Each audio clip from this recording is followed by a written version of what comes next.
If you're just using your telephone, Alex, Got it. you too. Yep.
The meta glasses? Yeah. It's actually pretty cool. It didn't last all day, but I had to try to get it. I just got a notice like we can't log in for. I have. I'll get you.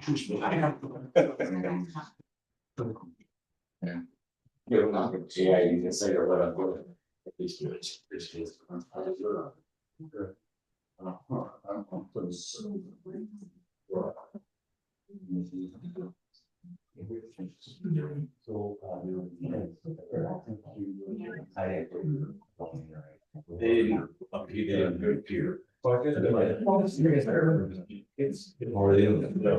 What's that? Or they're looking to do a port, yeah, they're looking here. I didn't have. I think there was a variance. No, it's over 10,000. It's over 10,000 on mine. No, no variance, it's over. Are we thinking that, is that 190 very wildly there, or is that?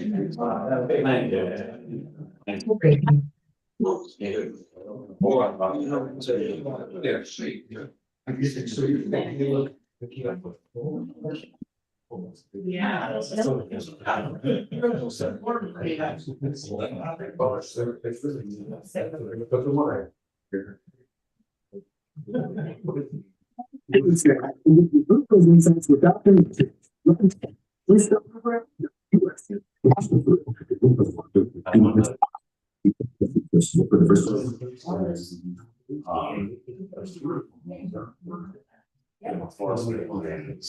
So code 141, look at those years in the past. It was a crash.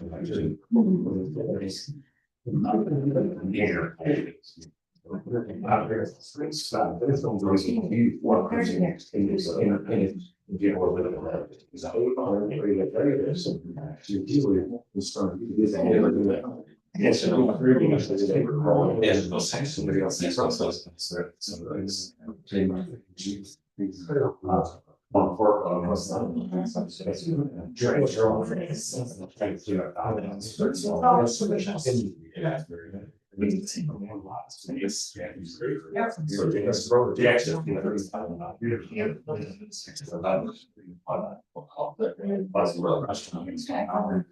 Right on.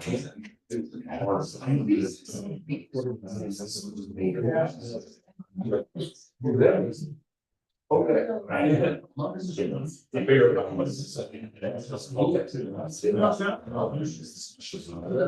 You gotta. Yeah. Wow.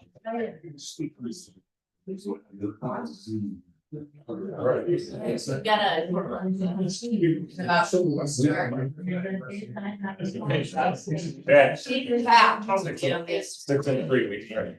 You told me. You're in. Put me in.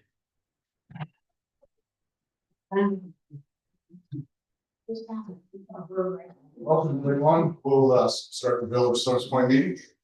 Answer the flag, please. Pledge allegiance to the flag. To the republic, which stands one nation under God, indivisible, with liberty and justice. Speak roll. Trustee Manson. Here. Trustee Brown. Here. Miller. Here. Yeah. Here. CEO Garshel. Here. Attorney Kendall. All right, can I get approval for the June 18, 2026 minutes? I move to approve the June 18 regular meeting minutes. Second. All in favor? Opposed?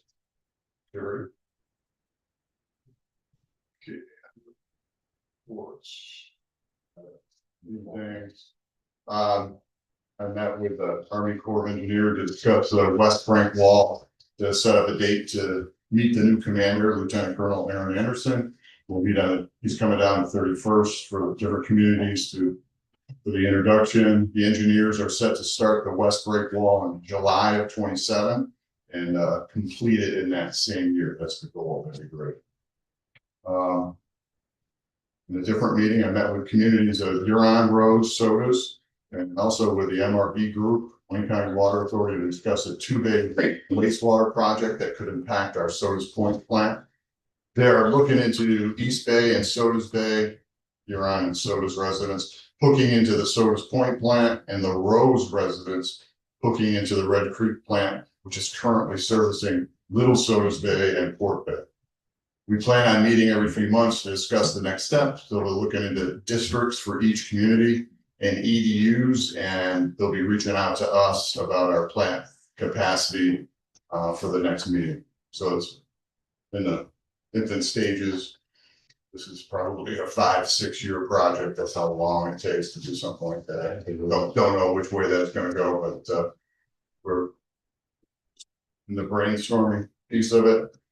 We're looking to put up 30-mile-per-hour signs. There aren't any signs on Wickham, a couple on each side, and we're looking into purchasing a few temporary speed bumps to put down. I got a couple compliments, but one thing I wanted to mention in my report, I sent correspondence out in regarding blow-off day, and you know, the day started off fantastic. I was down there for an hour and a half. Things were great, and things operating well. And then, you know, I wasn't there all day, and it turned. And obviously, we had some unfortunate incidents that the sheriffs and state police had to intervene in arresting someone. So, like I said in my correspondence, the supervisor, myself, and organizer or two are going to get together and just brainstorm. As you know, everybody knows in this building that it's a, you know, it's not a sponsored village, but it ends up sprinkling onto our area, and it's a very frustrating thing that, you know, for once was a very traditional, good objective. And we seem to be going a bit awry in the last few years. So I just wanted to, you know, be remiss if I didn't mention that. We're going to have a meeting and hopefully address some things. So, but on the other side, we had some wonderful things going on that weekend. And I'd like to thank Chris Santelli for providing an excellent fireworks show on July 3rd. We had that weird weather where the water or the rain came in late, like just before he started, so we had to cover everything up. He was scramble mode, but he got it done. And that was really fun to come down and see all the families come out and participate in the kiddie parade. It was like fantastic, very neat.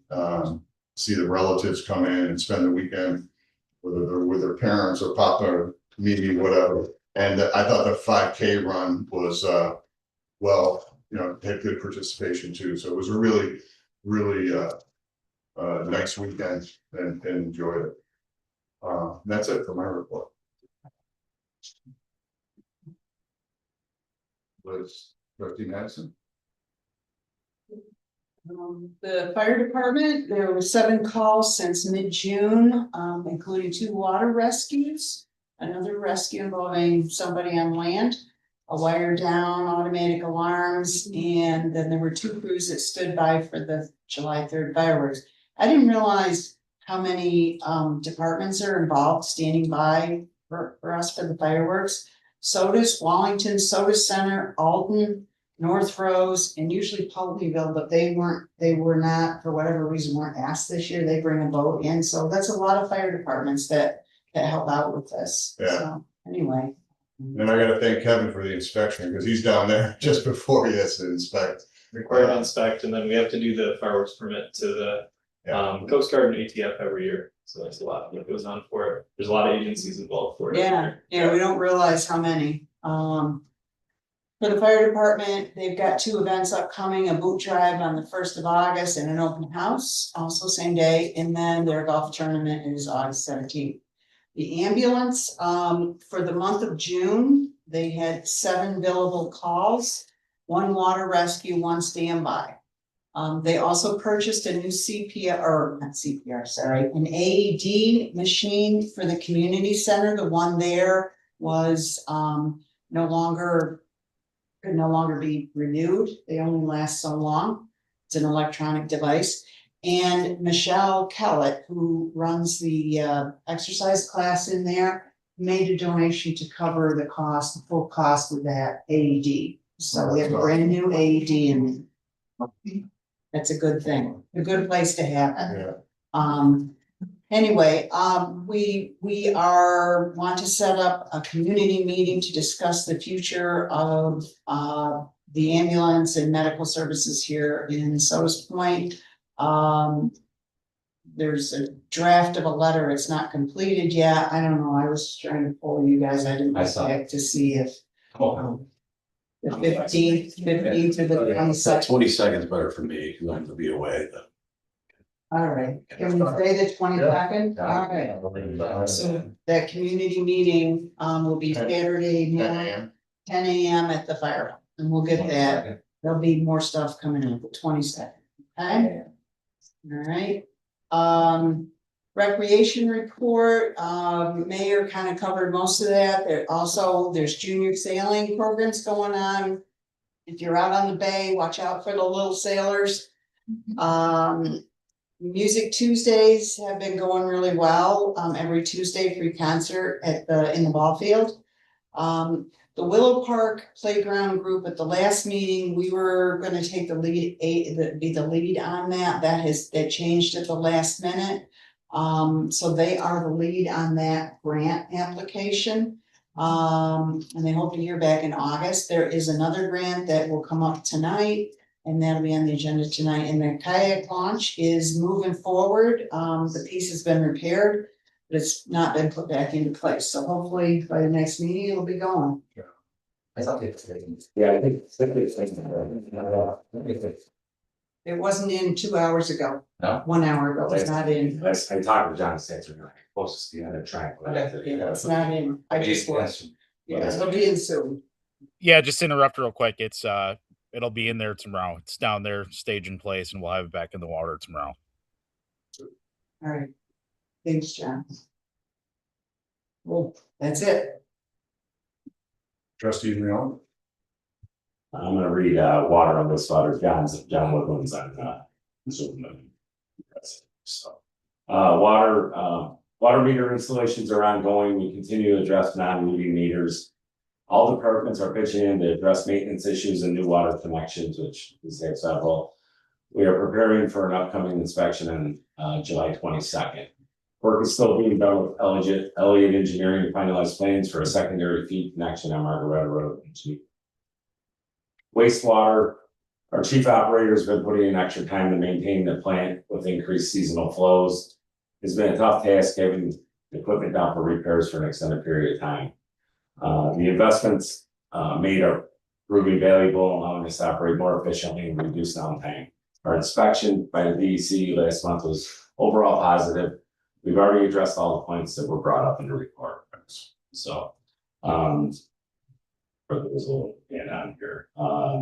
Since July 1, we've wasted, out of our final stage of our digester, 91,250 gallons of solids. Out of that, 60,150 gallons were processed through our process. So our process is running good. We're running sure. The biology is coming back and it's under control. We had a couple bad diffusers, which were replaced. The diffusers bring the oxygen into the chambers. Dissolved oxygen is coming out where it needs to be. So That's good. we're working. We're not there. No, yeah, it's like on an incline. But yeah, July was tough. So that's it. Appreciate that. Trustee Noah. Yep, so for highway, we are moving forward with a paving project on Lake Road. As seen on the agenda, we're looking to approve the higher road tech paving and excavating of the county bid for to approximately 3 days to complete the preliminary drainage work that's needed for you to do all the paving, but after we've seen 3 days, this falls within the criteria for chip reimbursement. crews will be working on Lake Road and will be post details reporting regarding the traffic interruptions and scheduled with the slip. Kayak launch we just talked about is being repaired. We are also looking to install some deterrence devices on the country as well. Highway crews continue to keep on mowing and maintaining. Yeah, I think that communication piece will be big just because of our commuter, leaving every morning and coming back. Yeah. So, Every day the roads will be closed. we're gonna be close, so, we just get that out well in advance. But more importantly, in the shadows on that road, when it's not completely close, we're gonna have people out there, so Yeah, at least be careful. make the public aware, we got workers, more workers on that road. Yeah. We have this big- See you Yeah. all. Oh, I sorry. just wanted to add to that real quick. As soon as I get a solid day, when paving is going to start, I'm going to try and maybe do like a 1-lane situation, and we'll have some traffic control devices and stuff like that out there. I should have a couple week notice so I can post some preliminary stuff. I just wanted to put that in there so people are aware. Maybe take a different route, take out of the village or That'd be nice. The more you can do with that, right. I just wanted to add that in. Thanks, John. Kevin? For the month of June, I had 8 new building permits issued. We had 3 new reviews. We had 2 old reviews revisited. And then I've been helping trying to gather up information with the inspection we talked about from the water department. And then the other thing I've been taking Tim Jones this year. There you go. I've been taking Tim Jones. He's the firefighter I'm taking out for fire inspections this year. So every year I try and take a firefighter with me for fire inspection, and the one I'm taking this year. All right. Yeah, so. All right, planning and zoning reports. With the zoning board of appeals meeting on June 22, Mike Thurman was granted an area variance to construct a 16 by 13 foot second story deck over an existing deck. That was at 7575 Lake Stones Drive. Dana Perfetta requested a rehearing following the denial of a special permit to request to construct the 30 by 24 one-story boathouse at 8533 Greg Street. No member of the zoning board moved to rescind the prior denial, so no rehearing was conducted at that time. At the planning board meeting on July 7th, Scott Johnson's application for a 4-foot fence permit at 7001 Bayview Drive was approved. Joanna Smith's application to construct a driveway and utility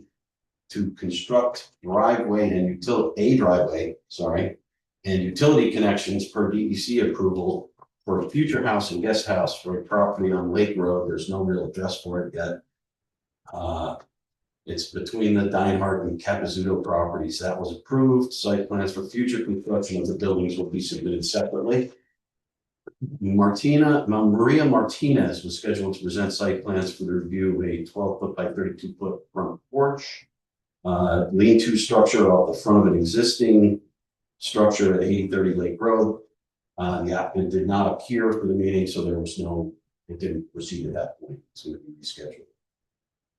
The first meeting of the committee to review and propose amendments to the village zoning code was held on July 7. Updates will be forthcoming, as will opportunities for public review and comment on proposed changes. For docks and moorings, the village docks and moorings code, which is chapter 86, will be reviewed and updated following review and update of the zoning code, which is currently ongoing. That's it for me. Thank you. Karen Kenneth. Later. You got a lot of stuff. Yeah. I'll take it one at a time. Let's do that. All right, welcome public. Time for public comments, and anybody that'd like to just want to keep it to 3 minutes and give us what your thoughts are, and come on up one at a time. Well, you want to do in the room first, just for people on Zoom, because they're going to try and unmute. So we'll do in the room first. Do in a room, yeah, that's what I usually do, and then we'll go to Zoom. Thank you. Hi, I'm Brandon Martin from Tide Sides. I guess what I'm gonna say doesn't really pertain to tonight's, what I thought was going to.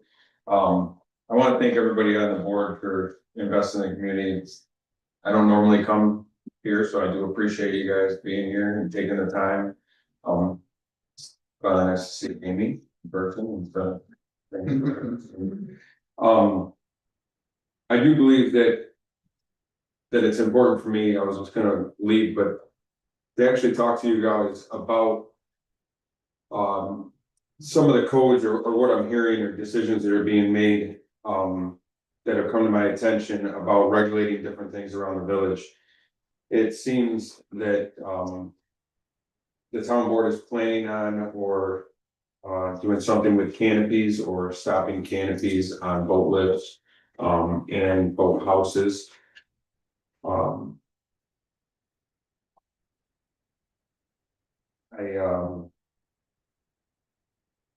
I believe that the board should encourage growth in the community for this village. The village is a very special place and it has become a place that is recognized as much as the Finger Lakes. When it comes to real estate, we have people that are thinking of Sodas Point now instead of just going to the Finger Lakes. These people want to invest in their homes, they want to invest in their shorelines, they want to use the water, they want to enjoy their watercrafts.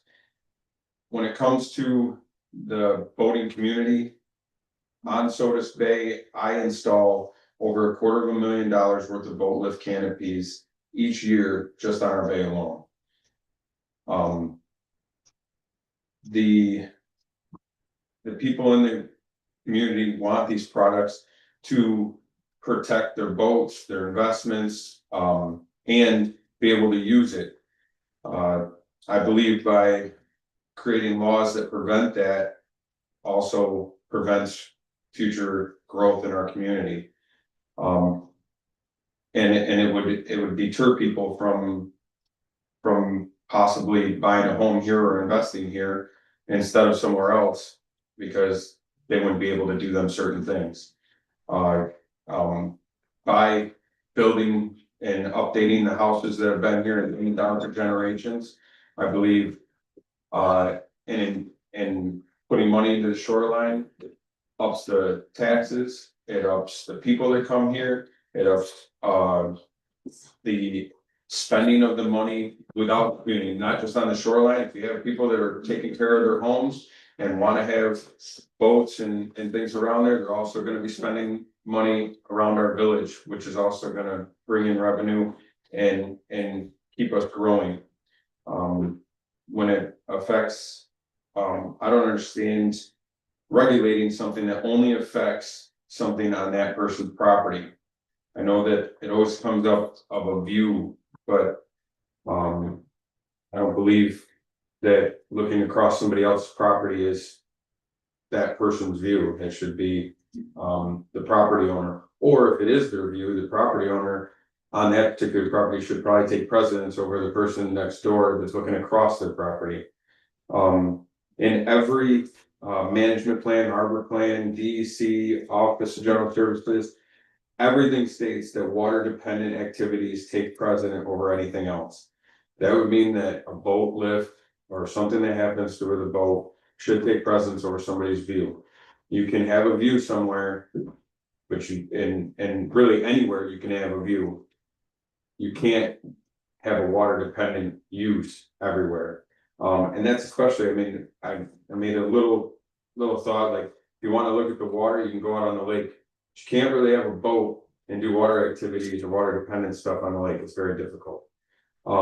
So Sodas Point, really, the village narrows down how important it is to keep the water dependent uses at the forefront of our village's codes, not a view. I think it really wrecks it. All right, I gotta stop right there. I get your. Yeah, you got Yeah, we got it. I guess I was just gonna ask at the end was, if anybody could explain, the problems that people are having, why this came about. And if you could explain how it would benefit the community by regulating it at all. I think I don't think we haven't really discussed that. No, but. I mean, I just heard We about, received a request from the planning board. yeah, I just heard about it this That's- week, so That's all. it's not us. Have they received a lot of complaints though? We get complaints about? I don't know the answer to that. I just really. It's also. It comes back to what Brandon just said, it's about views, it's about obstruction, it's about. And then, you know, Brand has countered that point with talking about lines of property, you know, so. You Go ahead, can, I mean, somebody can still park a junk yacht in the front, and you can't look through that. Yeah. You know what I mean? So if somebody's trying to protect their, you know, boats right now are 150 to 400,000. And somebody wants to protect that, and I just think that should be thought about before we just start throwing things out there. And that's why it was all tabled there. yeah, I appreciate you guys. no, thank you. Thank you For coming. Thanks.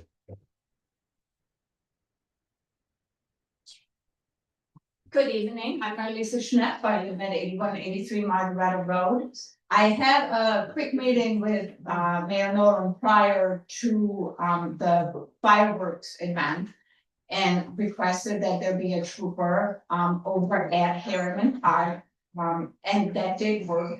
And that trooper was there for a good hour past the end of the fireworks, and he was busy the entire time helping people cross safely. Some of the other departments that support us that evening, Wallington, Alton, they come and utilize that park and they bring their families. And so it's very important that we protect those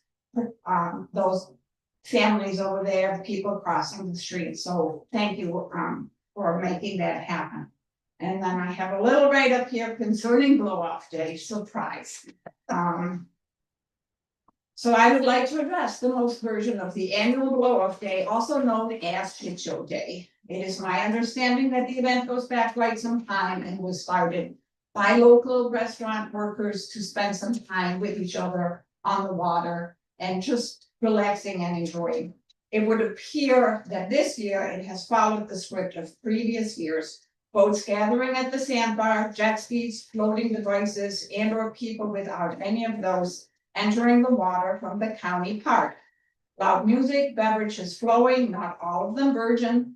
And if you walk by the area on Wickham Boulevard, you can catch a nice contact high if you inhale just right. Stationed between the park and the water, you can usually find a multitude of law enforcement agencies keeping a watchful eye on the shenanigans. Fast forward to mid to late afternoon and the gathering is starting to disassemble. That's when those leaving on land seem to not always get along. Fights, stabbings, and in this year's version, a firearm discharge. Those leaving by water and then land utilize the public ramp at Harriman Park on Route 14. Again, fights, nudity, yelling of obscenities, creating unsafe road conditions by pulling over in non-parking areas. On a good day, it's finally over by about 8 or 9 o'clock. Why on earth do we put up with this? If you're at the beach, the ball field, the lighthouse, playground, on any other day, you don't witness this kind of behavior. It would appear that blow off day attracts those locals to come out of the woodwork that just don't know how to behave in public. Or could it be that they're not locals and have been enticed to hijack a cherished local tradition going back quite some time? Who is the face behind the Sodas Point annual blow off day Facebook page that has 6,000 followers? Can we start holding them accountable? Maybe not, but how about holding you, the mayor, and the board of elected officials accountable to do better? I would urge you to get to work now and come up with a solution to not have this play out again next year. How about the 2 parks in question are closed for maintenance on that particular day? A prepaid attendance ticket? Get creative, come up with a plan that would serve the community who calls Sodas Point home. There's a local event up the street that happens 6 times over the summer months. I believe it is in 4th or 5th year. Sodas Rolling Stoves, created by locals for locals. I don't recall having heard any reports of fights, unruly behavior, or any kind of unpleasant disturbances. It can be done. You, the board, can do better. Thank you, and God bless you. Thank you. Good job. Next.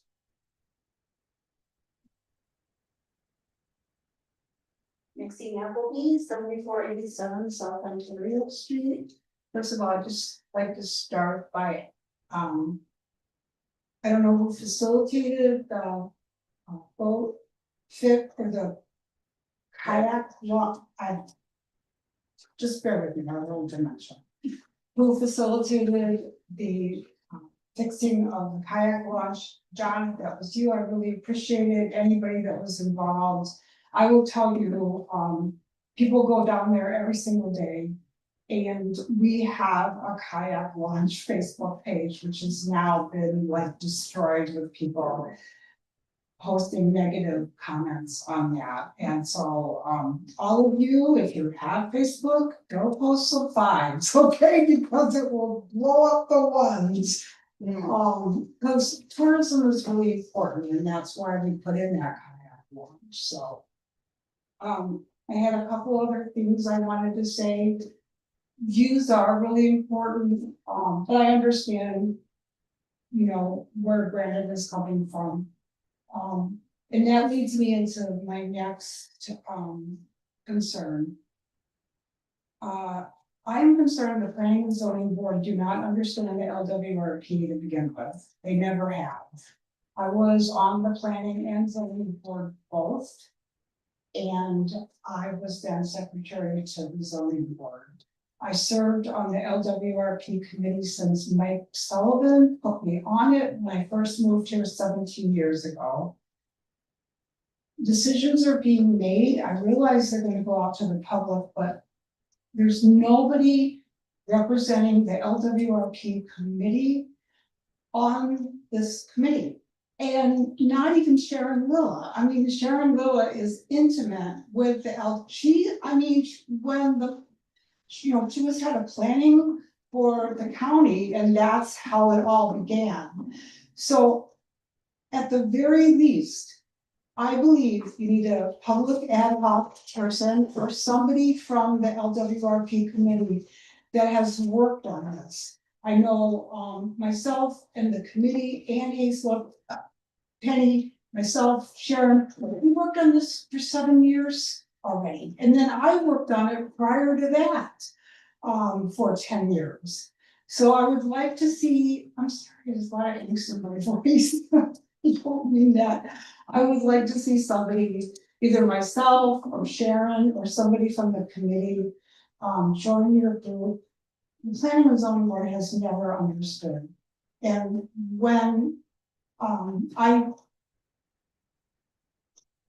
I went on the board in 2017, I got a hold of or 2016, hold of somebody in don't cut me off, I'll get my thoughts. I got a hold of somebody from the Department of State. We brought them in. Who was the mayor then? Not Mike. Oh, Dave was, oh no, Dave went to the meeting because he was on the board. Okay, it was mandated that everybody on the board, zoning, planning, and the village board attended this meeting. The attorney, I just remember this because nobody thought the LWRP was law. And so one of the things that was asked to the attorney that was there, is the LWRP the final decision? And he said, we will defend you all the way. It's a local law, you wrote it, and yes, it is final. If you ever have any concerns, you come to us and we will support you. So that's my big concern. We have members that don't even understand the LWRP, that never attended the LWRP training because they weren't around them, that are making decisions. So I would like to see either Sharon, myself, or somebody on as an ad hoc.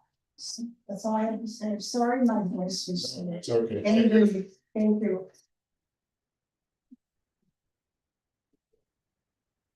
Anyone else? All right, anybody, Kevin, anybody? Yeah.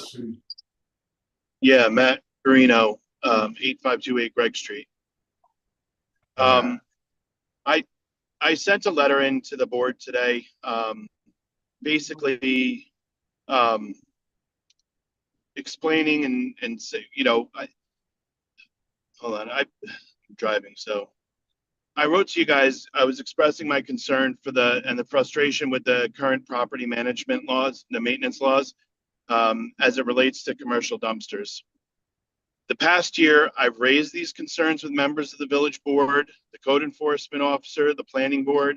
My concerns stem from the relocation of the commercial dumpsters from the business it serves to a location directly outside my business, my house, which operates as an Airbnb. Since the relocation, the dumpsters create an ongoing issue with me. Their noise, they're dumped out at about between 5:30 and 6 a.m. So it's still dark and it's very early, and they're slamming the dumpsters down continually next to me. The second problem I have is the constant garbage out in front of my house, in the middle of the street, all over the place. Little kids are picking up rubber gloves. I don't know how they go through so many rubber gloves, but I have rubber gloves almost daily out in front of my house. I've taken pictures of it several times. I've showed Kevin, I've showed other people in the office. The smell is horrific, and you can imagine right now how bad it is. The other thing is the flies. You can't open a door anywhere around my house without getting at least a dozen flies flying in with you. So it's creating a disgusting environment for me. I don't understand why I have to have them right next to my house. There are many houses on that street, and they're all farther back than I am. Those dumpsters are right next to my house, which is wood. So if they go on fire, they're going to take my whole building out, which I don't know if you care or not, but your 3 foot or whatever the hell the zoning is you have is just not enough next to them. And obviously from the road, who the heck wants to drive down the road and see the dumpsters? And I brought this up time and time again. It looks horrible. It makes Sodas Point look like it's trash. And if that's what you guys like, then that's what you like, but it looks horrible. So something has to get done. I don't want them next to my house, and you guys keep blowing me off about it. I brought it up several times with several different of you. That, you know, things have changed, obviously, different members of the board now, different mayor, but always the same thing. We're working on it. Well, you have to work on it a little bit better. That's what I got. Thanks, Matt.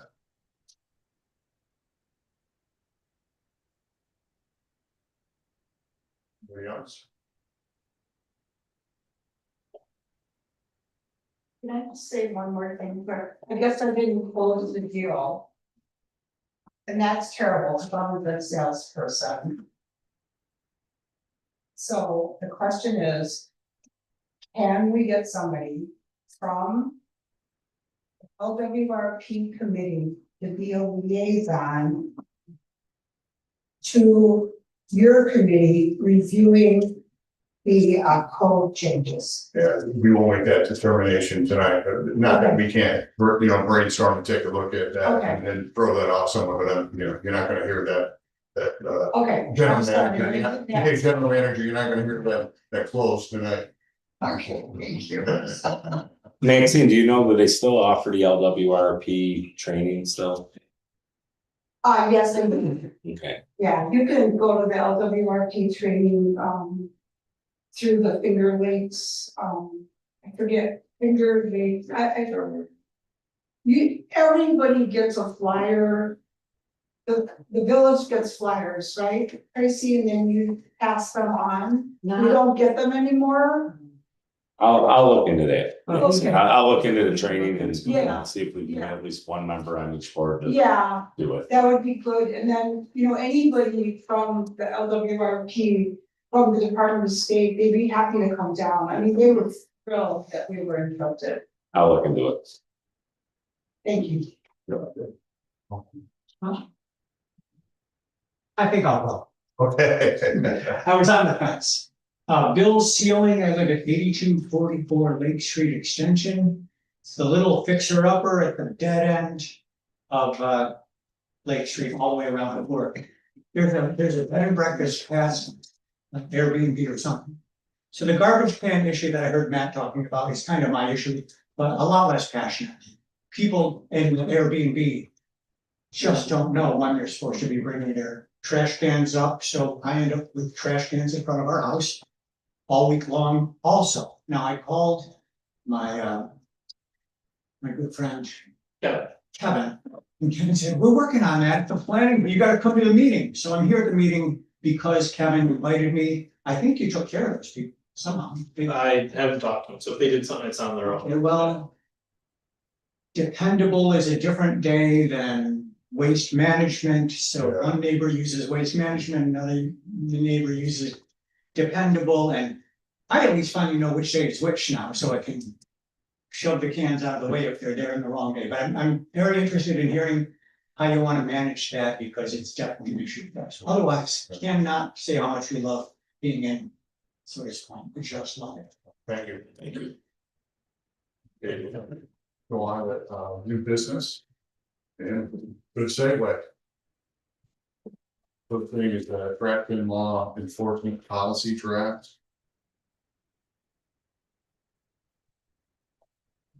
So you wanna just introduce the issue? Yeah, so in the new 141, planning board made a rule that trash bins, residential trash bins have to be out no sooner than 24, and have to be collected 24 hours after your trash pickup.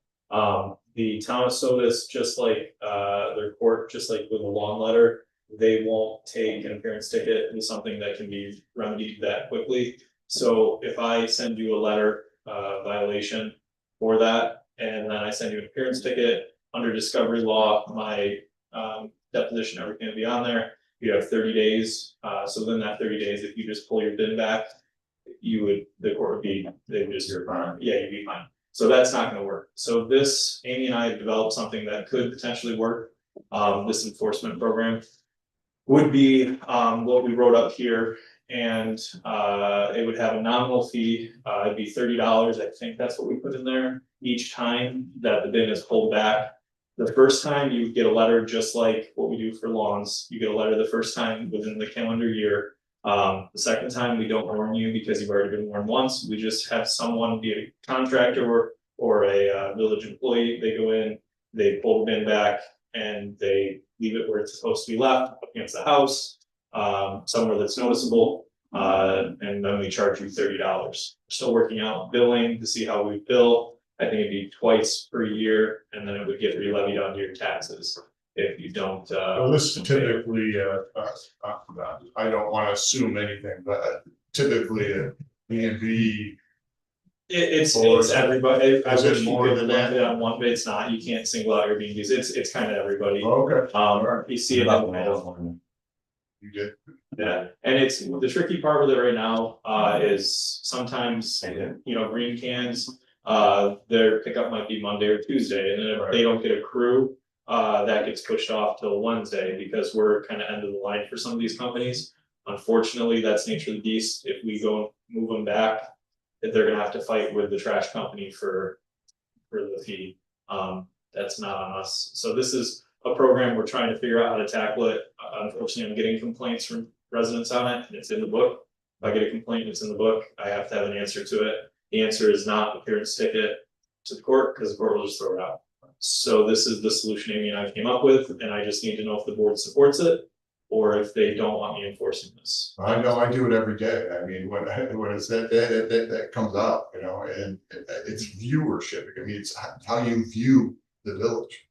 And, Yeah. So I think, I would say through these meetings when we crafted did you? this code 141, I watched a lot of it go down. Okay. The struggle here is, and it's kind of, not that you want to put it on your neighbors, but you know, there's people that come for the weekend, and they garbage pick up, they put the can on.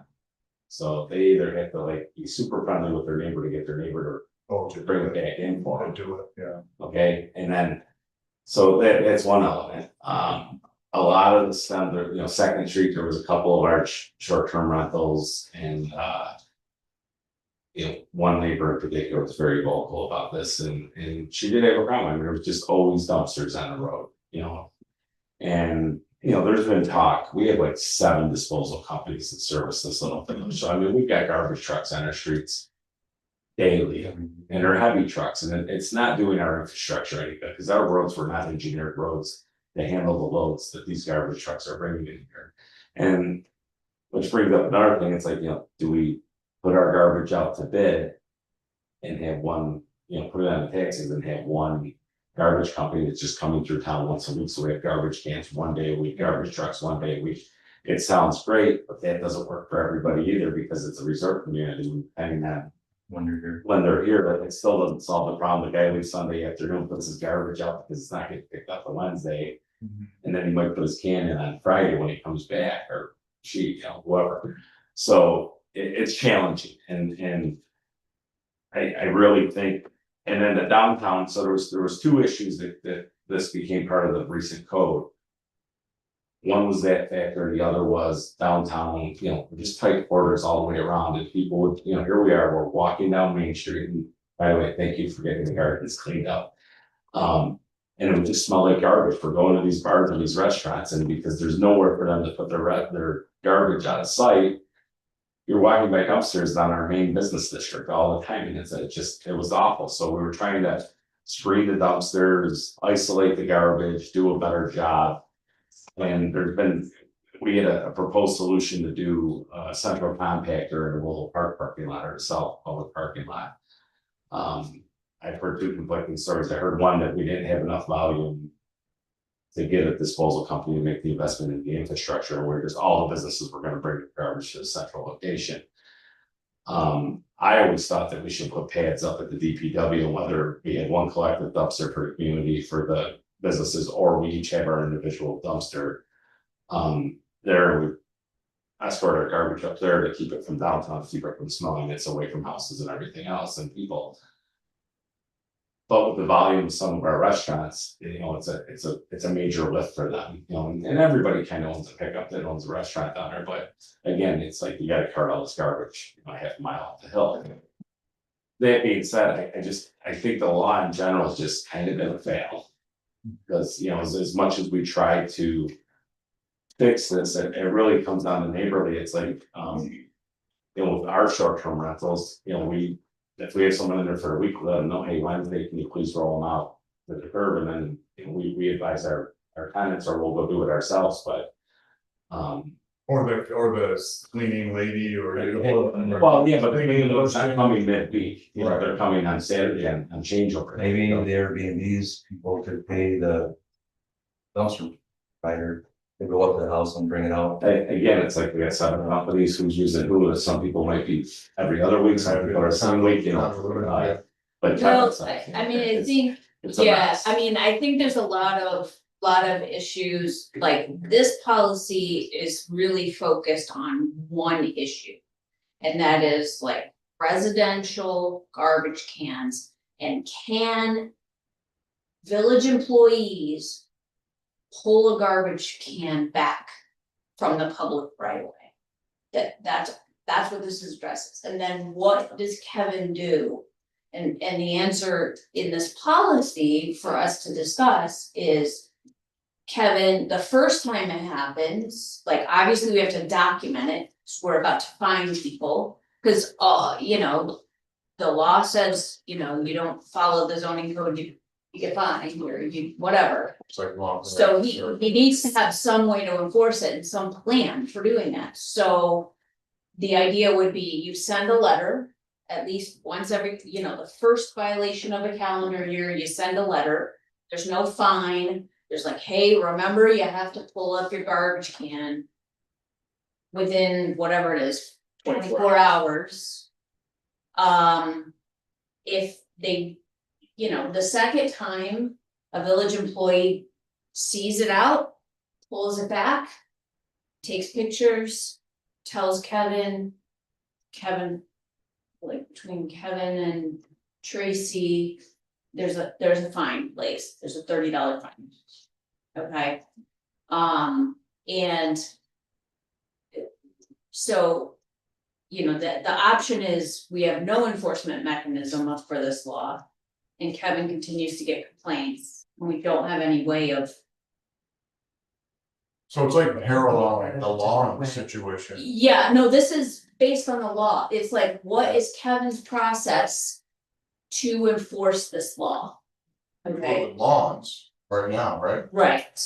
Can they, if they, can I say, because I don't, they haven't said much about it, so if they don't like this process, can they ask the planning board to review this? And when we complain about commercial, can they ask the planning board to review this? If they're not happy with this? If you don't like the law, you can ask the planning board to review it, or you could tell me to revise the law and we'll change it. That's fine too, but right now, reason for this policy is Kevin needs permission to do something, you know. If I own another Airbnb, I'm gonna pay the extra money to have a trash guy come grab my trash at the house, bring it out, put it back. Or. I don't know if every company does it, but I usually will do it when I. Well, But if if I not, don't want a $30 fine every week. even if it's not, the trash company, if you know, Yeah, if you're not gonna be around.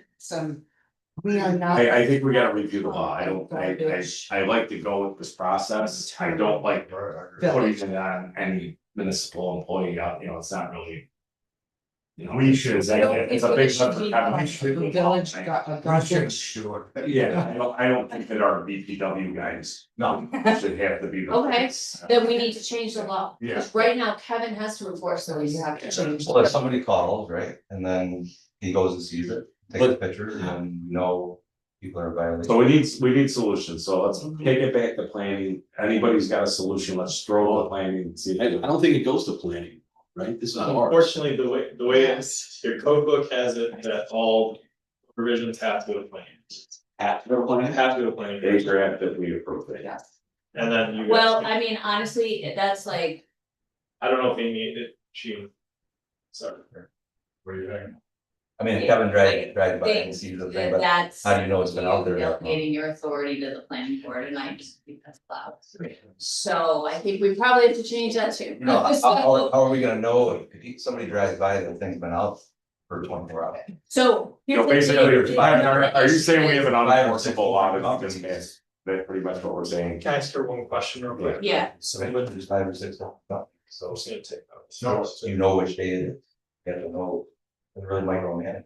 right. Because and they're that's the different. problem. Right. So the question really is, alright, there's this law, it has to be enforced, right? You know, Kevin is being tapped for enforcing it. Right now, we don't have a way, like, we can't write them a ticket, take them to court, like we would with other zoning violations, okay? You got something else that's going on, he can write you a notice, whatever.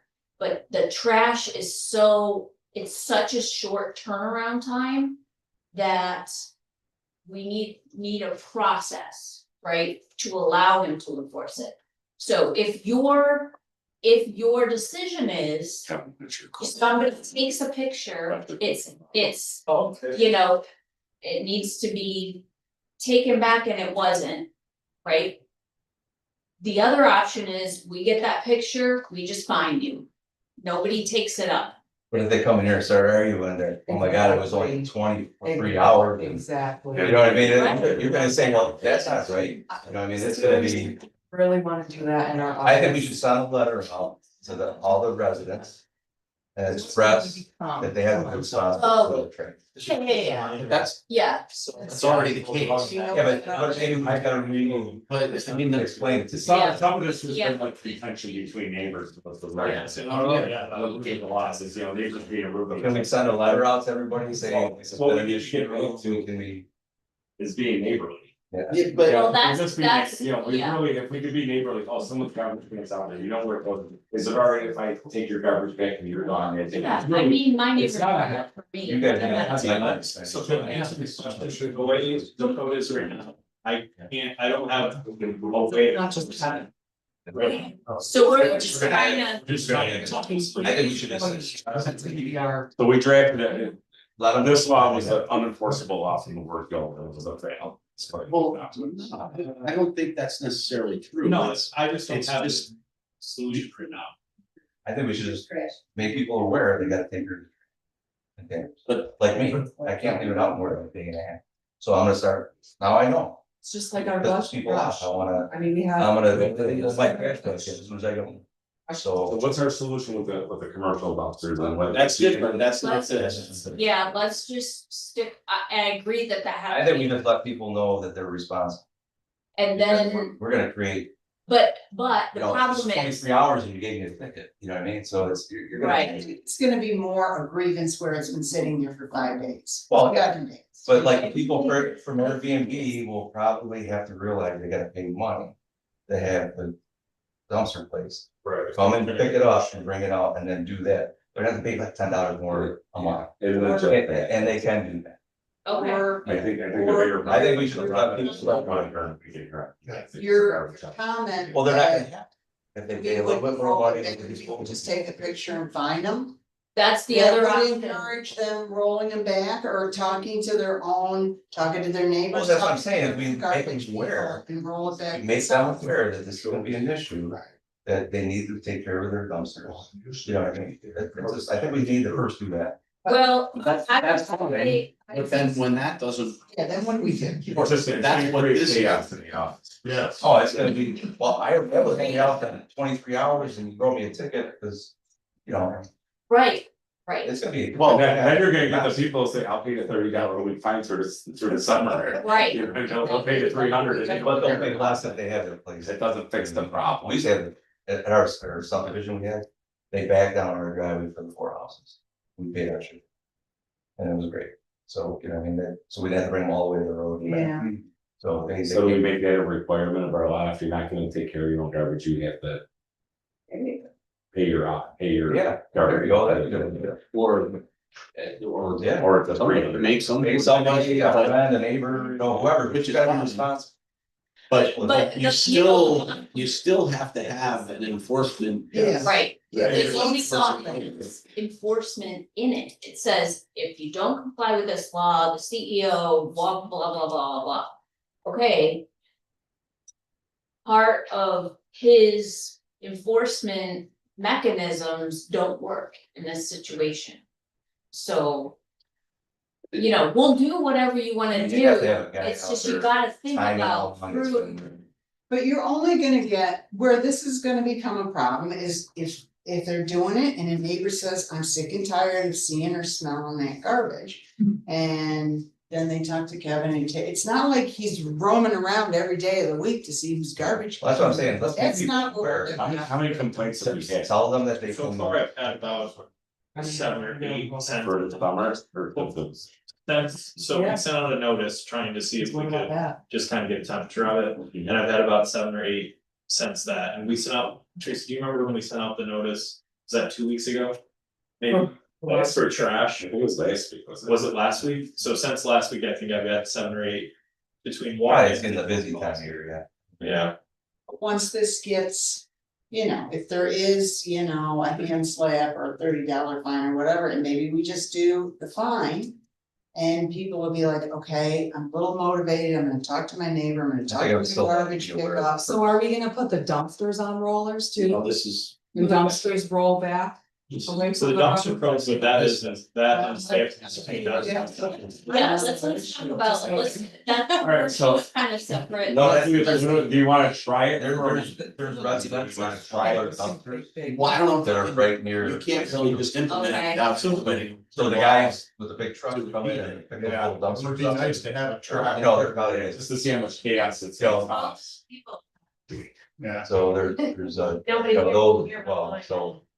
They're right near the sidewalks, so it's easier for the garbage pickup for those guys to get in, because if there's cars there, you can't get in to get those. So that's always. So, and the main problem is the public right away, right? Cause it's not, apparently some of these dumpsters are on village property.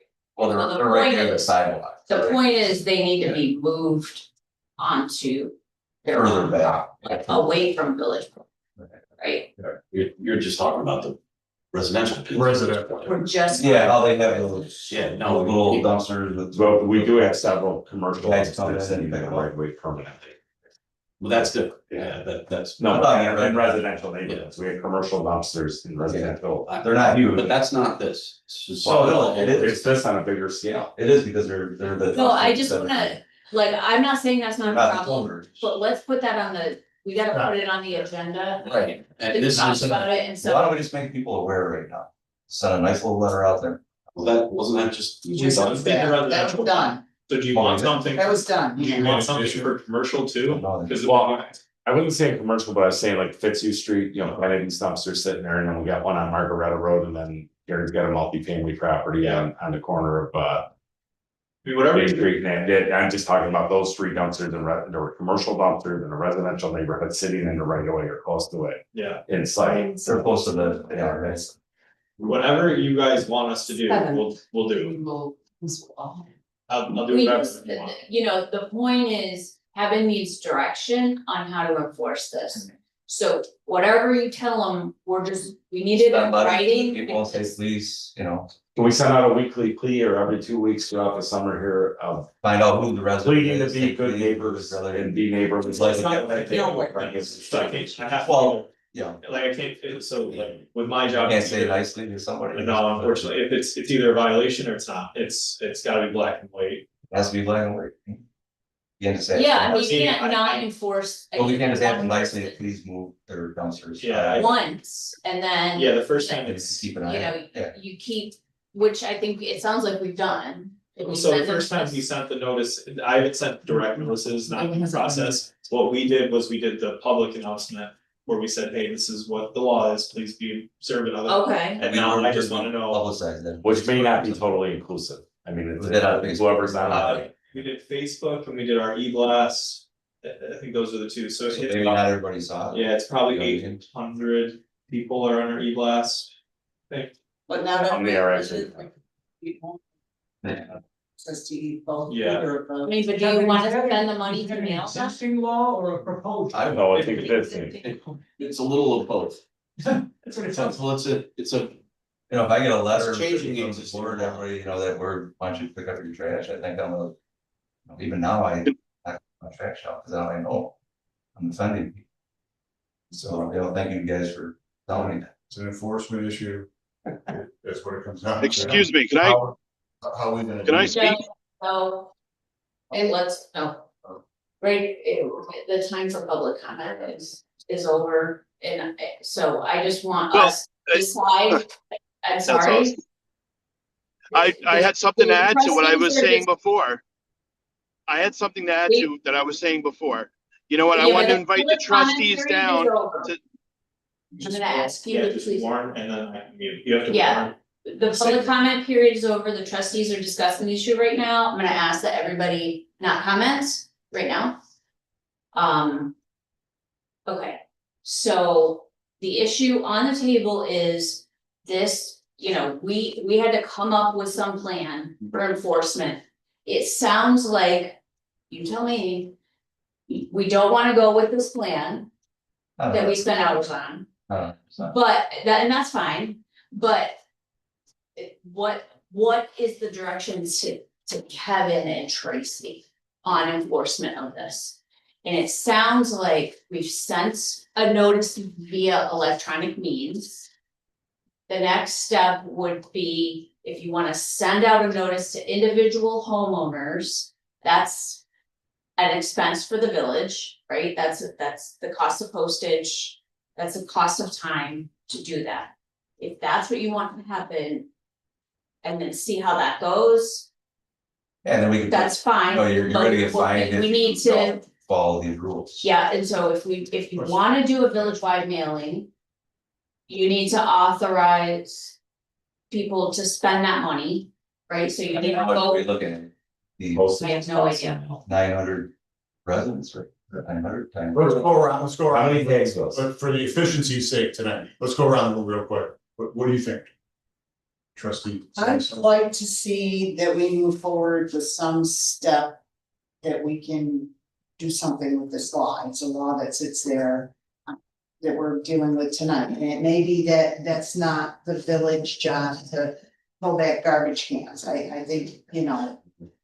So I think that we should do something. Okay, all right, Rich? Also, I think that we need to do something about the commercial. Yeah, things. yeah. Terrible things going on. We will. I also have a bit of an issue because it's part of the corrective action portion of this proposed local law talks about a village employee or authorized agent. I don't know what an authorized agent would be, whether any of us could be that. But Right, I mean, I think our thought was. If Kevin can handle it. Oh, no, Or whatever, we have to hire somebody. I understand the reason. I understand the reasoning, what you're saying, but here we have village employee or authorized agent shall photograph and shall do all these other things, move it away and all that kind of stuff. And it's It's a putting, lot. but it's a mandatory reporting for village employees or authorized agents, which theoretically, if any of us were walking around and we saw a trash can out, it would be incumbent upon us to do this, not just, it would be a good idea. It allows us to do it. If we don't do it, what is the? But also, so if you're walking and you see a trash can and you pull it back and it was their trash the day before, then I'm gonna get a phone call because you moved their trash can back when it was actually their trash. But Yeah. It's a big it's- picture. But the idea is the reporting is beyond the permitted time allowed, which would mean, if it's waste management and they come on Monday, if it's out on Tuesday afternoon, That's a whole huge spreadsheet. and it's And it's it's more another, than a man. yeah, and it's. They have a truck breakdown. I think it's some context. Well, and then, and there's every garbage company, it's. the documentation that's required, for example, says that you're required to photograph the relocated refuse container using a village issued mobile device. I don't have that. And if I shall make this report and shall use a mobile device that's issued by the village, I don't have that, so I'm already not in compliance. So you're thinking. So I just, Yeah. No, I think you need to either, don't table. Like, we can definitely alter it. The question is really more fundamental than that. It's like, do we want to start finding people, right, according to the law? Because that's what the law requires. It requires you to be in compliance, and that's when Kevin needs direction. Let's finish the circle if we can. Okay, you wanna go next? Yeah, I see it as a parallel. The administrative piece I didn't see before, but right now I see it as a parallel. If your lawn is this high in the village, we hire somebody to go get it done. That's how I'm looking at it. So I would like, parallel that with, what we're trying to do. So I'm for it because of that. Just simple. Next So one. hiring someone. Yeah, hiring not a- village. We could definitely hire somebody to do it. Not the village, not you. not Pay me, you not- $20. So I gotta bring out trash. I'll do it. What do you got? Bring up the trash Yeah, cans. what do you got? I think we gotta make people aware. And then go from there. That's what I think we gotta do. And then we let Kevin at that point, then we decided how to find him. but that. It's in here. They Right, but I think you gotta tell let them everybody- without anything, just, hey, your garbage can's Right. gotta be in. But right now, I don't think a lot of people know that you shouldn't pour your trash. Somebody that. I don't think we have enough data as far, that's why I asked what the complaints were, like how many complaints are we getting about these, and maybe we put it in our public communication. We do give this a month to revisit it, and it's old business next month, and we track how many complaints, we'll put it out there publicly, just, first of all, ask people to just be good neighbors in a good community, and if your neighbor's garbage can's out there, and one neighbor's gotta be nice enough to the other neighbor to do it, and the other neighbor's gotta be nice enough to let that person come on their property and say, yeah, I'm not gonna be here, can you please put it back after? And I mean, everybody's gotta know, be friendly, you got two neighbors, you gotta be friends with one of them. But I'm just saying, we pleaded a community, it's gonna save the community money, it's gonna save us administration costs. It's gonna correct an enforcement situation, It's just, we're creating a regulation, it's just gonna. A lot more work. on it. Yeah, so. I kind of disagree with that because the regulation is there. All this really does is provide an enforcement mechanism for what we're telling everybody to do But you anyway. gave us all the flaws of the. No, I understand. They're clean that up. What I'm saying is there needs, and I think your point is there needs to be some direction as to how it can be enforced. I don't think this is necessarily the answer. But there does need to be some enforcement mechanism that is be written down and needs to be followed. So, Problems. so I could be understood at a little higher level here. So this is like, I push back on a lot of stuff because of the looking down the road, how are we gonna enforce it? Like, we've got these code 190 revisions coming up. We've got STR law that's been hanging out there. We're spending a lot of time, it's really volunteerism, all of us, all of our boards that are spending a lot of time, and then we finally get a law that was like kind of unenforceable. Now we have to come up with an enforcement vehicle after years of trying to get this code 141 changed. And when we get down to it, it's like we had 2 STR complaints last year. It's all Kevin had last year. We're writing a whole code for like 2% of the whole group. And then, again, it's like, I know Jean Halligan had a huge problem on her street. The same person owns both properties across the street. They don't get along. There's always garbage, there's always bees, there's always everything. And she's calling the office continually, which, who's she supposed to call? She's got a problem, call your government. So, So maybe we're only looking for 7. well, I just want to be aware as we're approving more codes, are we creating more of these post meetings that we get? Hindsight's always 20/20, which this is hindsight still blurry. We don't know what the hell to do with it. Let's just be mindful of that as we're moving forward and passing this legislation and forging these laws. That we're not, having these extended meetings and stuff because we false stuff going in there. So I don't have an answer to this, but I'm willing to listen to ideas. So do you want to send out a letter to all of the homeowners this month? I mean, maybe Someone- we can't really do all of that. Maybe when he starts getting the complaints, We just can do he it. send a nice friendly reminder that you're gonna get. Well, but that's. That's part of We this need to policy. be able to say pursuant to our code section, whatever, you're receiving this letter because. Yeah. We can't Well, just. it's not But- neighborly. and honestly, neighborly, right? it's what It's not Kevin's problem is and what the village problem is from a legal perspective. Somebody comes and says, you're not enforcing this law, right? Or a trustee says, we're not enforcing this law. And we don't have an enforcement mechanism, so. All we need to do is be clear about what the policy is. And. We need to memorialize whatever we tell. Staff to do, right? So if we're telling them not to enforce this. Send them a letter, that's all we're gonna do. Okay, that's fine. But that's gonna be in writing somewhere. But we also have to change Because- the law. If we're not gonna enforce the laws, we gotta clean the books. Right. Or just to change, it would be just a change to that local law, so that section, change it to say. It will send reminders, we will not enforce, that's how it could happen.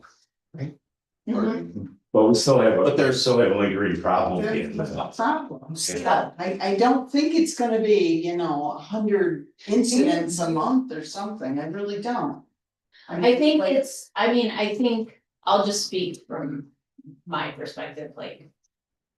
I have one neighbor that leaves their trash bin out for a whole week, right? It pisses, I don't care.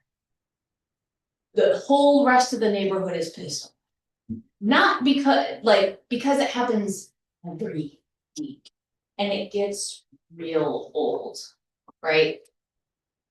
Like, I think it's gonna be not like the one-time person, like, okay, one time, we'll pull it back. It's the person that does it consistently, right? That it's Yeah, it just, might only be the 7 people. Lawbreakers are gonna be lawbreakers. at the end. right, Yeah, I mean, yes, I think we need a mechanism. We definitely need a mechanism, I think. I mean, if you're gonna enforce it, there has to be a means to enforce it. I don't know, the way it's done here in this proposal, to me, doesn't seem right. It seems that you're putting an obligation on somebody that they may not be able to fulfill, which is, you're spreading the enforcement of this law among everybody. Like everybody in the village. As far as all the employees, all of us and everything else, and I don't know that that's necessarily the right way to go.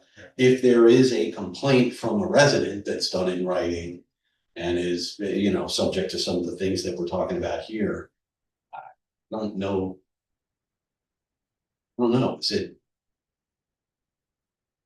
Is it too much to say, or is it not enough to say, we'll wait until we get a complaint from a resident? And if we get a complaint from a resident, we'll go investigate and figure out what's going on.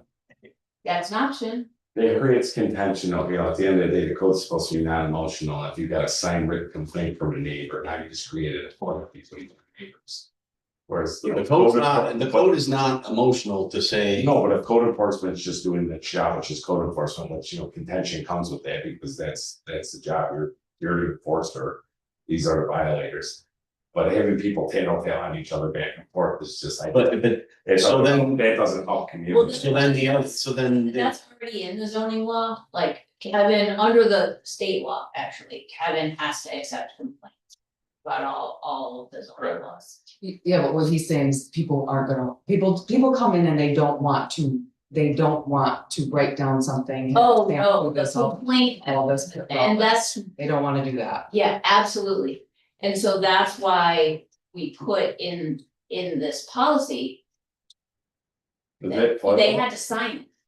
Is that foilable? Foilable. Yeah. Someone signs a complaint. Yes. Yeah, It that's is. just So gonna, that's gonna create more. No, but inconvenience that's- than English already. Like- Make people aware right now and go from there. Maybe we won't. I would say, cause I didn't know that. Now I know Know what? that I gotta bring my Just for sword that, yeah, just to be. right after it's done. I gotta bring it in. I mean, I didn't know that. Well, you're relatively new, you weren't here when a lot of this stuff. And I never knew it was an issue, so now I. Yeah, but like you said, Phil, right, yeah. there's that group of people that unless you got a bigger stick over them. All right. Okay. Yeah, I just We have feel. so much more to Alright. talk about tonight, like, We want to, what's the action? yeah, what's the action? Send a notice? I would send a notice. Please, Send a- I know we send notice. What are you gonna tell them? Be a good person? Yeah, no. You got a neighborly. Yes. Be a neighborly person, Yeah. we're gonna have to do this undue regulation. It's I want to be a good person. Otherwise, we're gonna take That's gonna be cost.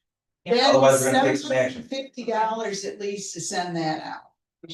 Oh, yes, it is, because you have to go, you cannot send it every door, you have to send it to all the people that are in Florida and Carolinas and wherever they are. Every tax bill. That's at least $750. By letting the people know. And then say there's gonna be consequences if you don't do it. But that's Include the code. what this is, what are the. We don't have consequences right now, we got nothing. We got nothing. Well, there is a code already in there, right? Yeah, but there's no This is the enforcement. enforcement piece. That's the problem. We wrote a code with no enforcement, no people enforcement. I mean, you gotta let people know that they're breaking the law or breaking the code. The thing says that they get a one time, you tell them, hey, I say for 1 month, I do something through communication. And, make it that it's a problem. All right. Let your neighbor know that. Let your neighbor know that. We do that and then we have to take another step Okay. down the With the road mayor. with this. finesse this a little bit before Right, the next. we'll do it through the meeting, mayor and- weekend and. I never even Yeah. saw that till tonight. Right, I mean, so you guys- it would say, yeah, it's been in the Dropbox for. I can't get on the top. I That didn't means, know that's a that. regular thing. Good drop. It's send it to the regular. Okay. stuff that we do. Okay. Okay, So- Moving on. Okay, Amy, do you wanna bring up the, set it up? well, I'll put it on the agenda, it's for the agenda. Yeah, we're just gonna. So you're gonna. Yeah. Okay. Alright. The next one is the floodplain law revision draft, Okay, very important. so, as we've talked about before, the flood law, the maps for all of Wayne County have been revised. In order to stay in the National Flood Insurance Program, we're required to, adopt, basically what is the model law that we received from DEC. The model law is, we have to, the next step is sending it to the DEC for them to check it. And then they will approve it. The next item is, sending it to county planning for approval. The whole thing has to be approved and into our law before November. Okay, so the model law is not negotiable. We don't have time to negotiate it. What we have done is wholesale put in place what the DEC provided us that would be required. The DEC is responsible for monitoring compliance with the national flood. the level? So it went from an A2 general flood zone to an AO, which is sheet flooding. And then we moved on the shoreline from an A zone to a V zone on all of the lakeside. So it went to more restrictive A than zone to B, did you say? on the shoreline Yeah. of Lake Ontario, yeah, to a V zone. B, and what's that mean? V is coastal, so it's different. Instead of A, you have a coastal zone. And how many properties do we have in the You- national flood insurance? Roughly 200 and what was it, 60? Is that what they sent us? Because we have the most in the county. We had 64 prior to this, right? No, you had a lot more than that. You had like 199 before this. And So so new regs only added. you added probably 70 and most of it is on the numbered streets with the run up from the AO. So, the bottom line is, we already have a floodplain law. We already have a floodplain law. Done deal, we can't change it. No, And we have a floodplain law already. Then in our floodplain law, it lists out, like, the last time they did this was in the 1970s. Okay, so the current maps are from the 70s or early 80s. So that's when our existing flood damage prevention law was enacted. We are now in a position where those map numbers have changed. We have to update the flood law. Yeah. We were given a model law to follow. Ultimately, all of the things in this draft law are in the uniform code already. Kevin already has to, to the extent this is actually, I think, less restrictive in some places than the uniform code. In which case, I mean, no matter what, he has to enforce the uniform code. That's the law, he can't do anything else. But part of this draft law that the DEC provided, says, to the extent there's a more restrictive requirement, the more restrictive law governs. Okay, so that's how they handled this. And so what I'm asking for tonight is for permission to, a resolution for permission to take the draft law that all we did was use the DEC's model law, including the new updated maps for Sodas Point, and I will be able to convey that to the DEC for them to approve it. I'm also asking for the village to go through the seeker process, and we can do it pretty quickly.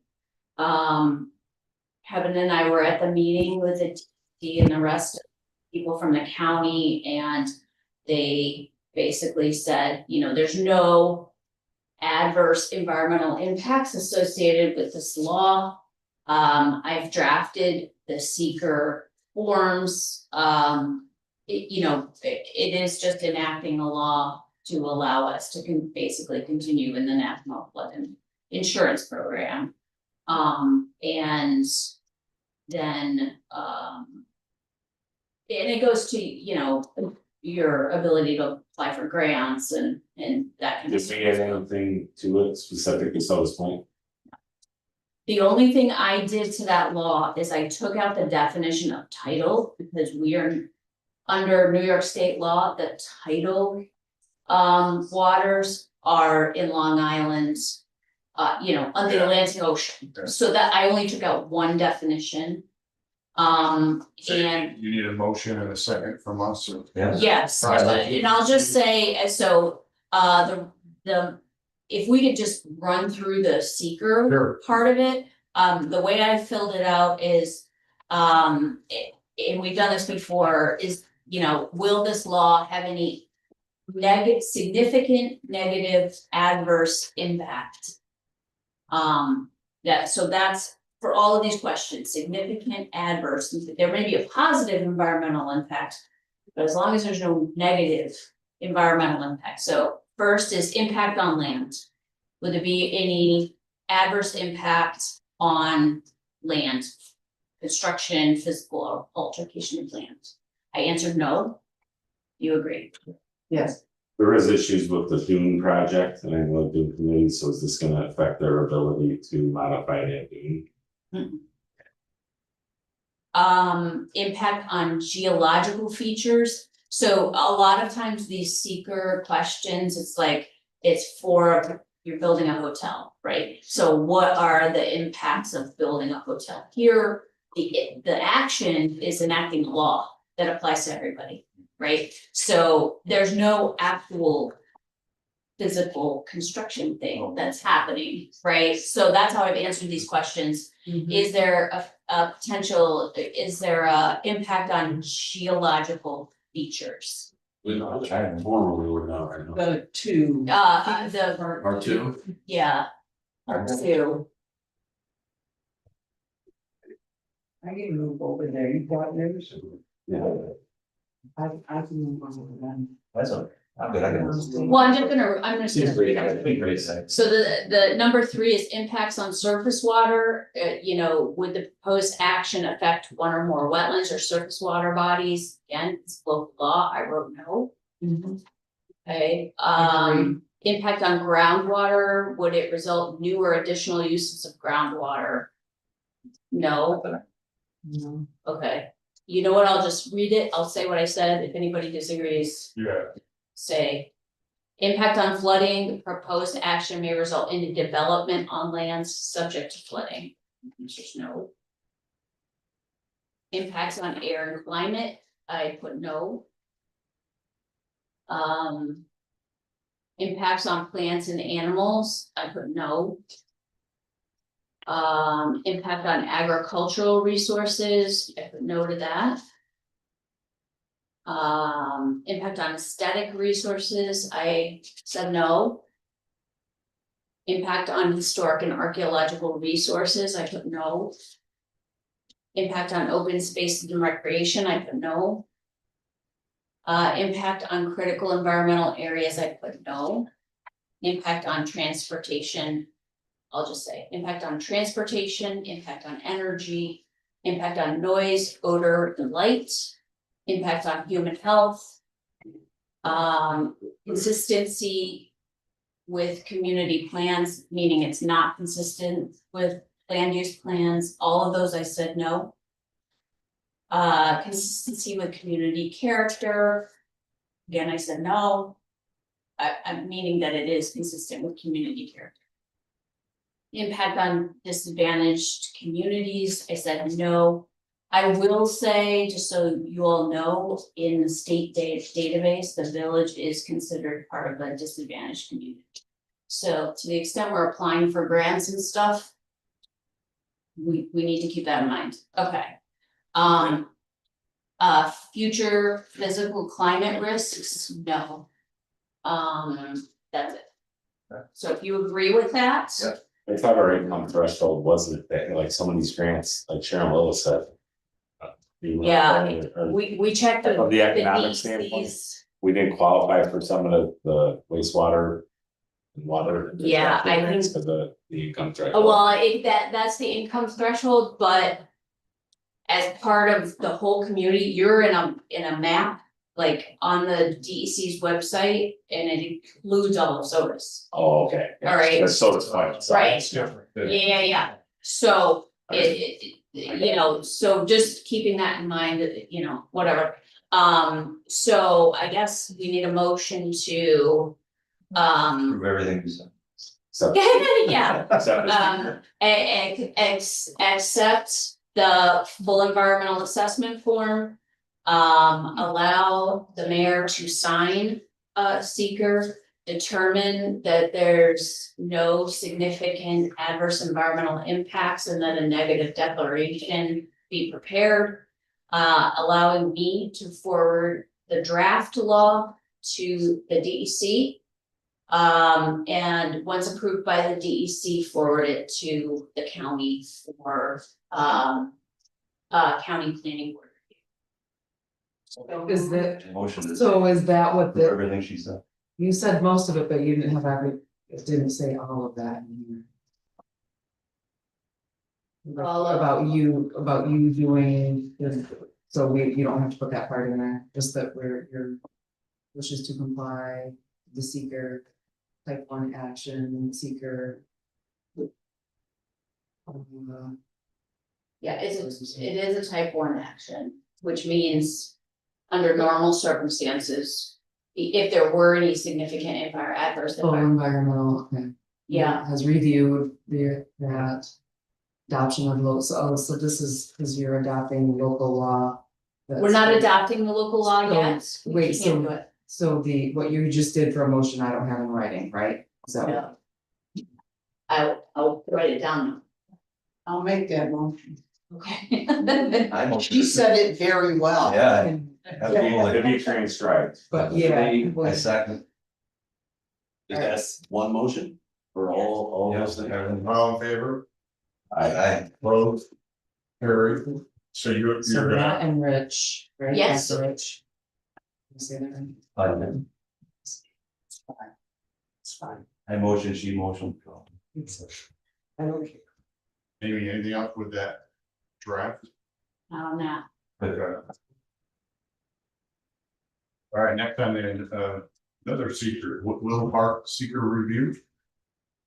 Okay, so So you're not gonna do this local law? Part, The the local law number 2 for the. we're not adopting it. We can't adopt it until the DEC approves it. Okay, And so this is just on hold. This part is on hold. We Well, motion to move it forward. Yeah, we're moving it forward, so I'm sending that local law to the DEC for approval. Okay. So that's, Willow Park. Yep. So, in the process of going through the recent grant application, we realized we really needed to do, the environmental assessment for the project as a whole. And so, we received from Friends of Willow Park.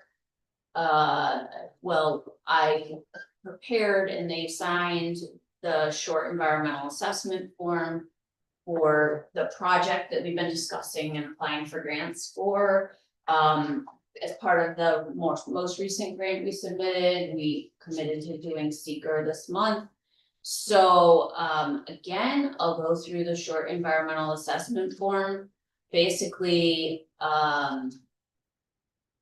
in looking at the impact of the proposed alterations to Willow Park, the proposed project, I drafted the short environmental assessment form, and again, I said it will not create a material conflict with land use plans. I'm just gonna read them all off. I'm gonna say, I said note right down the line. As long as you all agree, we will issue a negative declaration and move forward. So it is a type, it's an unlisted action under seeker, so we did a short environmental assessment for. Or, yeah, unlisted. All right, so adopted land use or zoning regulations, there's no impact on that. Change or intensity of land use, character or quality of the existing community. It does not have an impact on critical environmental area, which is a defined term, which you don't have. It doesn't change existing level of traffic or increase the use of energy. It doesn't impact private or public water supplies or wastewater treatment facilities. And again, this is no significant adverse environmental impact. So yes, there will be bathrooms, but it won't have a negative adverse impact. It won't impact character or quality of historic, archaeological, architectural, or aesthetic resources. There won't be an adverse change to natural resources, including wetlands, water bodies, groundwater, air, flora, or fauna. There won't be an increase in the potential for erosion, flooding, or drainage problems. In fact, actually, this may alleviate some of those issues. I understand there's stormwater stuff that's going into this. So the proposed action won't create a hazard to environmental resources or human health. And you know, is it negatively impacting a disadvantaged community? No, it's not. Or is it increasing a pollution burden? And the answer is no. Everybody okay with all that? Yeah. All right, then I would ask that a motion be made to accept the short environmental assessment form. And determine that there's no significant adverse environmental impacts. And that a negative declaration be issued for the project. So moved. Second. We'll use. Third. All in favor? So. And. And Pat, allow Pat to, Pat will be able to sign. So on here, the only thing that so I see address, like, there's several addresses on here. Whose address is it supposed to be? Because 115, is that Friends of Willow Park? Yes, or PO box. But then it's mixing two, because it's village address and then PO Box 115. It's a joint application. So, Yeah, because we use PO Box also. Oh, So it's kind of, that's why I'm asking. 'Cause oh, no, there's gonna be. both the Friends of Willow Park and the Village of Soders Point are on the application, because the Village of Soders Point actually owns. It just looks like you're mixing, Addressing. So what you're is like mixing their PO with our physical address. Well, that's So I- project location too. Well, No. that's. I don't think, I think we're getting, this is just, that address is just the name of the applicant or the sponsor, and it includes both us. And both the village and the Friends of Willow Park, both, that's why both addresses are on it. So, I don't think that affects anything. There's also 8464. That's the visitor center in the park. Okay, This for your information, because half the board wouldn't know this. When we started this project, Willow Park was allowed to have a mail sent here and use this as the physical address because there was no mailbox. We set up the 115, so we set that up under the village's. So anything that comes here accidentally, that has to be physical mail, will come to this address because there's no way to have it done down. So that's the reason that it's, and it's also because it's dual application. You guys can get that figured out after. Thank you. I don't And think, I don't- it I'm it not doesn't opposed to affect anything. It doesn't affect anything. As long as they don't have to mail anything, No, that's it because shouldn't it's, affect any it'll get mailing. returned if it goes to 8356 is my. Yeah, it, I'm just trying to make sure that.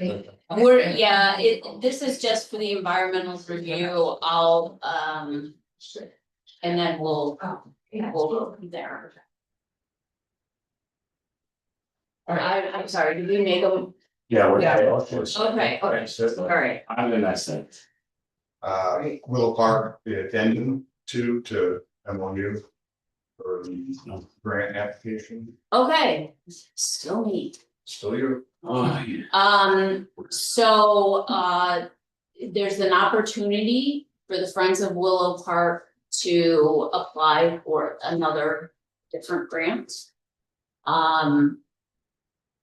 They, basically what we did, we did an MOU, an addendum to the existing MOU. For the last grant we did, we drafted this whole addendum.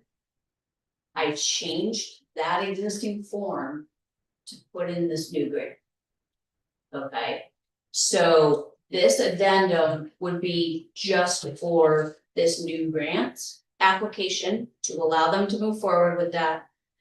They, if they don't get the grant, this goes away. It's terminated by its terms. Yeah. Okay, so that's what this is. And I guess, Need a motion to. I would make the motion to accept or to do this MOU, addendum number 2. Any second? All in favor? Opposed? Carried. Good. Thank you so much. No, thank you. Thank you for your work. Next is me, and one of the new business, you guys have had this for quite a while. I'd like to entertain a motion to set the employee handbook. And then obviously, as you know, it's a document that is going to be anything like this is a moving target. You're gonna have some changes and things to it, but yeah. Been there, seen it, so I'd like to have somebody move it a second or not. I'm somewhat sad to say that I'm not all the way through it. We can, wait, yeah. I've never seen They say the trouble with the Dropbox. this Dropbox thing, I was like, I haven't seen. no, that was sent out in like January or, Yeah. yeah. It's all right. We didn't have it. Table dog. See what Oh, by the way. You see your eyes, August. I'll read it. You need to send him a friendly letter. Friendly letter. Okay, sounds good. Time is. What that, all right, question. So the quote for the, Quote, not, yeah, that's, you're gonna take over that. go, we're talking about that, was go ahead, don't have to say it crazy. 11,690 $11,690. from Road Tech. Do the lawn drainage that we need for the roads, so we gotta do that prior to doing our paving, stuff. Yeah. So You don't have what's time. necessary is the paving company is moved up their schedule on some of that. Yeah, they do it somehow, somehow. so but Chips qualifies for Chips money, so. Chips is paying. So we will be able to do it? Yeah. What did you do? No, they're gonna do it, we're probably. This fire, they do the storm, and now Okay. they moved up paving, Okay, so that's why we don't have time to do it, so we hired you. okay, I was like, why, okay. Yes. Understand that. So why do you want? Okay, Can I see that real quick? Sure. It's just what John texted me, I just want to make sure that. I thought it was 27. John's probably here. Yeah, I'm still on here. Do you see my text? Yeah, it's for 3 days. Okay, I thought that was per day. John, read it, 27,000. I just want to make sure before you approved it. For No, that no. month. So that's a daily rate off of the bid book. Okay. What I'm hoping to do there though is mitigate that a little bit by providing trucking stuff like that. I've already sent that documentation over to the CHIPS representative at the DOT. It will be covered under that, and actually have it's not going to deplete the fund either. You know, it still leaves us with about 75,000 in there. So, but it's very important to get the water right before we pave, or else we're kind of spend a lot of money on a project that might We're you know, looking at 35. not last as long. Right, we're looking at $35,070 truck Correct. Please tell me it's not 35,000. Yeah, just a little bit less. So It's gotta this be is, about $70. $71 less. John, I thought we discussed 27, because you were doing in-kind services to bring it down. If it's over Well- 35, we have to go to bid. Alright. So let's make it under that. Do we have to go to bid even though it's off county bid? Yes. Okay. Yeah, we found that out tonight. Yeah. Somebody's So gonna have to. I plan on providing 2 trucks and possibly a laborer. Well, So there you it go. should reduce it by $5,222 and some change. So we only approved You can improve it up to 34. 990. 990. Yep. All right, and I guess You it guys include the are done. drainage. I motion we approve the drainage project on Lake Road for 34,990. I think. Up to. Not to exceed, yeah. 34,000. I Second, second. all in favor, Aye. opposed? Move, Thank you. Whitney.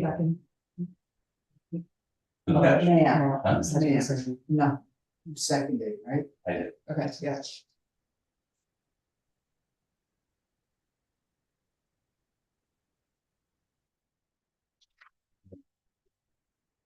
lastly, I think we want to figure the bills, I guess. 7/1/2752, totaling $96,087.45. General fund, 43,301.53, water, 10,418.85, and wastewater, 42,367. Move we pay the bills as described. Second. All in favor? Aye. Opposed? Carried.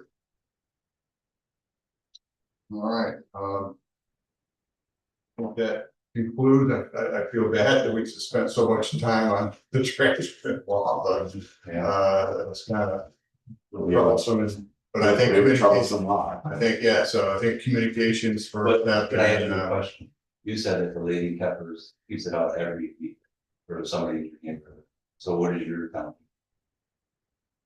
Nothing that I know of. Complaining. I mean, I take just car balance, like if I, but I mean, but my neighbor gets. So the next board meeting is August 20th at 6, and then the 25th?